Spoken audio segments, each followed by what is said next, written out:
Começar a ler a Bíblia por onde? Olá, esse é o canal Provérbios para a Vida e hoje o assunto é leitura bíblica. Nosso foco aqui do canal é Provérbios de Sabedoria, mas é claro que para você entender o livro de Provérbios e o contexto histórico dele, você precisa entender muita coisa antes. Então, à medida que a gente for caminhando, eu vou dedicando alguns vídeos para a gente explorar tudo isso e ir estudando o que você precisa saber para entender o mundo dos sábios israelitas. E hoje eu queria começar bem do básico, queria começar do começo, a simples leitura da Bíblia. Eu espero que esse vídeo sirva tanto para você que quer começar do zero, quanto para você que já é um leitor experiente, porque hoje nós vamos dar dicas muito preciosas sobre a leitura bíblica. E se você quiser acompanhar esse estudo, é só ativar o sininho das notificações para ser avisado quando sair um vídeo novo.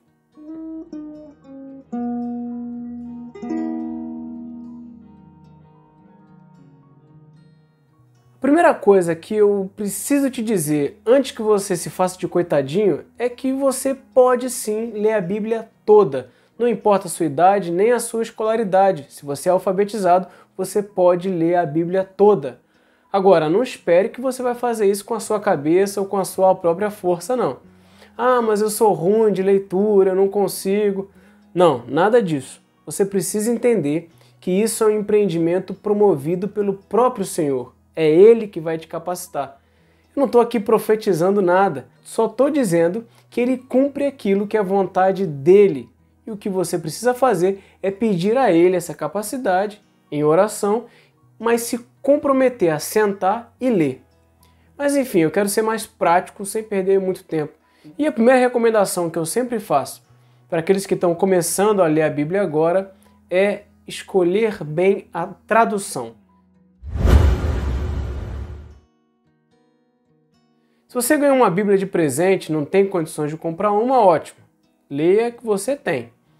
Mas se você tiver condições de adquirir a sua Bíblia, eu recomendo que você preste atenção nisso.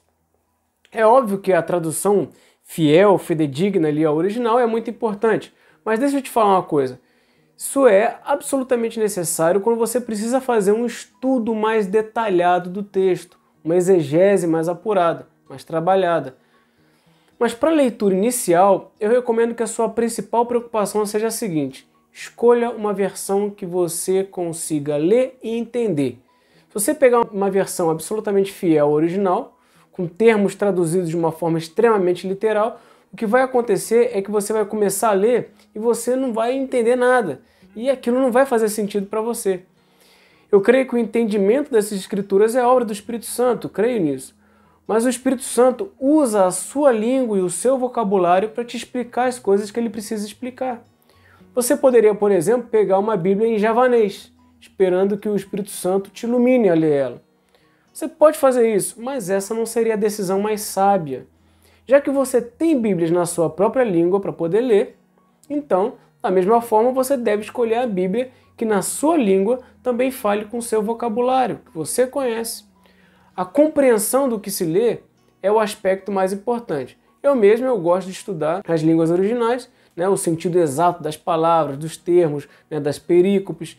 Eu consulto diversas traduções de diversas escolas de traduções diferentes. Cada uma vai usar ali o seu método próprio. E se você é um leitor mais avançado, eu recomendo fortemente que você também faça isso. E se você quiser saber também quais as Bíblias que eu uso nesse exercício de exegese, a gente pode continuar esse diálogo aqui mesmo nos comentários. Ou se você preferir, é só me mandar uma mensagem lá no Instagram que a gente continua essa conversa. O link está bem aqui embaixo na descrição. Tá, mas quais são as Bíblias que têm um vocabulário mais acessível para você que está começando a ler? Bem, a NVI, a Nova Versão Internacional, é uma tradução de fácil entendimento. Ela foi publicada, se não me engano, em 2001. Teve a coordenação lá do grande hebraísta Luiz Saião. E, além dela, nesses últimos anos, a Vida Nova também lançou a Almeida século XXI. Tem a NVT, também a Nova Versão Transformadora, lançada pela Mundo Cristão, acho que em 2016. A NVT é ótima, inclusive, é a Bíblia que eu recomendei para minha filha, que ela começasse a ler a Bíblia por ela. Ela tem 21 anos, um beijo, filhona. Mas a proposta da NVT é justamente essa, ser uma versão fiel e acessível ao texto bíblico. E para os seguidores de João Ferreira de Almeida, a Sociedade Bíblica do Brasil também lançou em 2017 a NAA, Nova Almeida Atualizada, que é uma espécie de revisão linguística da ARA, Almeida Revista Atualizada. Eu acho que é a terceira edição da ARA.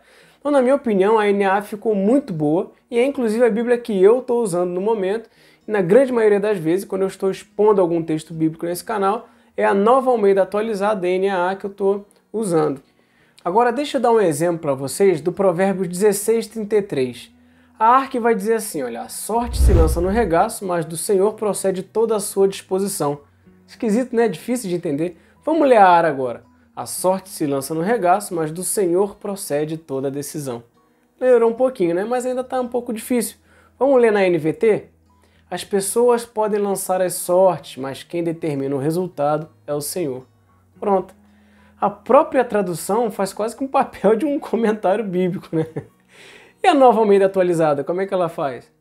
Para fazer um sorteio são lançados os dados, mas toda decisão procede do Senhor. Uma tradução ficou até bem dinâmica, né? Bem explicativa. É claro que esse tipo de tradução corre o risco de se afastar da intenção original do autor e a gente acaba ficando um pouco à mercê da interpretação da equipe de tradução. Mas para quem está começando agora, o mais importante de fato é entender o texto. Se você já é mais experiente, você pode, deve, né? Faça isso, cheque os melhores termos nos originais. Compare com as traduções mais fiéis, literais, tem diversas traduções muito boas e eu recomendo que você faça isso. Bem, mas tendo entendido esse ponto, a segunda questão é, por qual livro da Bíblia eu começo lendo? E aí você vai encontrar diversos pregadores estudiosos falando e passando esquemas específicos. Isso acontece porque não existe um método único. Para mim, o principal método é aquele que você vai conseguir cumprir. Mais importante do que a escolha do livro inicial é que você coloque na sua mente que você agora tem um propósito de cumprir aquilo que você dispôs a fazer. Eu tinha um professor no seminário, o pastor Edivaldo. Se um dia o senhor ver esse vídeo, fica aqui meu abraço, meu eterno agradecimento a tudo que o senhor me ensinou, pastor Edivaldo. Mas eu lembro que ele, nos primeiros dias de aula, ele mandava a turma colocar num papel a quantidade de tempo que a pessoa já era convertida, né, 1, 2, 5, 10 anos, e ao lado a quantidade de vezes que já tinha lido a Bíblia inteira. Então, obviamente, as pessoas ficavam chocadas e envergonhadas com a própria resposta. E ele sempre dizia que se a pessoa conseguisse ler a Bíblia toda, apenas uma vez por ano, ela já tinha conseguido chegar no nível do fracasso. Mas então, você já escolheu a sua versão, você já se convenceu de que precisa estar comprometido e agora vai começar a ler. Então eu indicaria você que começasse pelo Novo Testamento. Alguns indicam o Evangelho de Marcos por ser mais simples, mais curto, mais conciso, mas eu diria para você começar na ordem mesmo. Mateus, depois Marcos, depois Lucas, depois João e assim por diante. Porém, você pode ir intercalando.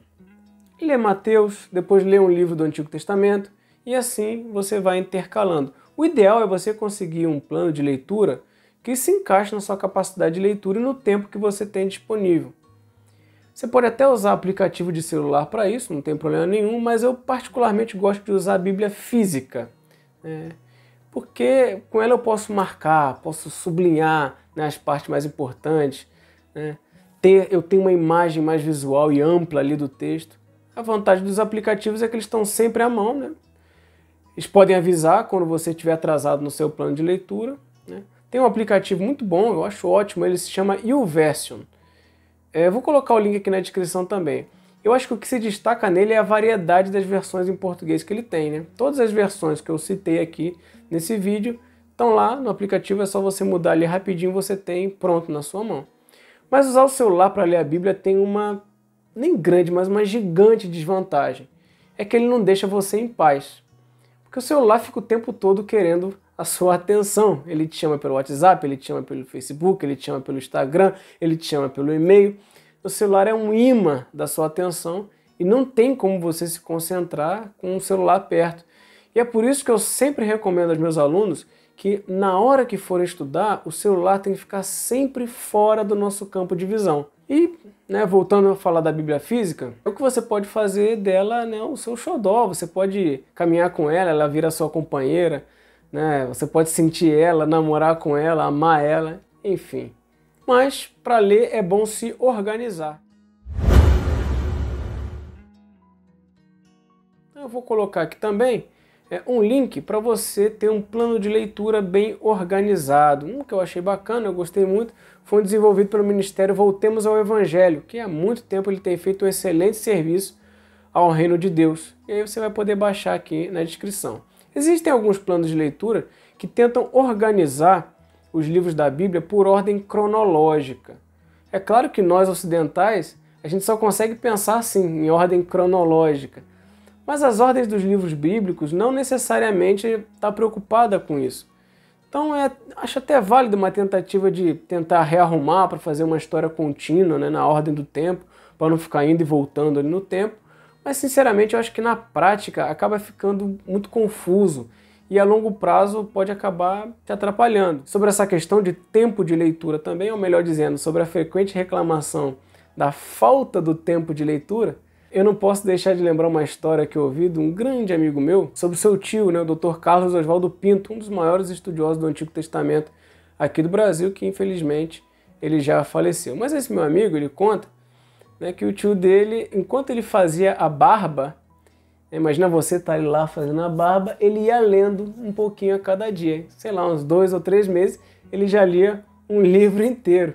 Sempre que eu quero pensar que eu estou sem tempo para ler, eu lembro dessa história. E um outro aspecto importante é a disciplina aliada à organização. E o que eu quero dizer com isso? Que se você deixar um tempo livre para você escolher o tempo que você quiser para ler, na prática você não vai escolher tempo nenhum. E se escolher, né, hoje pelo excesso de informações que a gente tem, a chance de você se substituir por outra fonte de informação é grande. Eu mesmo sofro muito com isso. Às vezes eu me proponho a ler alguma coisa e na hora que eu vou ler, eu lembro que tem outra coisa para eu ler também, sobre outra coisa importante, e eu acabo, às vezes, me dispersando. Então o ideal é você escolher um horário fixo no dia, todo dia, né, e fazer daquilo a sua prioridade. Nesse aspecto eu recomendo que você seja inflexível, faça com que realmente seja prioridade. Como a gente faz no domingo aqui em casa. Minha esposa às vezes recebe propostas de trabalho, ou então para ir em algum evento, a gente sempre nega, porque a nossa prioridade para o domingo é outra, é o Senhor. Então, no fim, você pode até ter certeza que as pessoas acabam entendendo isso. Mas é claro que para isso você precisa conversar direitinho. Em último caso, mas por amor, você acaba cedendo para demonstrar, né, o amor àquela pessoa. Mas sem uma imposição de uma regra fixa, uma prioridade, você fica sem alguma coisa para se apegar, fica sem rumo e aí facilmente você frustra o seu próprio planejamento. Mas enfim, o que Deus requer de nós no primeiro nível é a simples leitura da sua palavra. Esse estudo vai continuar num próximo vídeo, não perca, porque eu acredito que o melhor eu acabei deixando para o final. E se você quer continuar acompanhando, não esqueça de ativar as notificações, porque você vai ser avisado quando o vídeo for postado. Eu vou ficando por aqui, um grande abraço, que Deus nos abençoe hoje e sempre.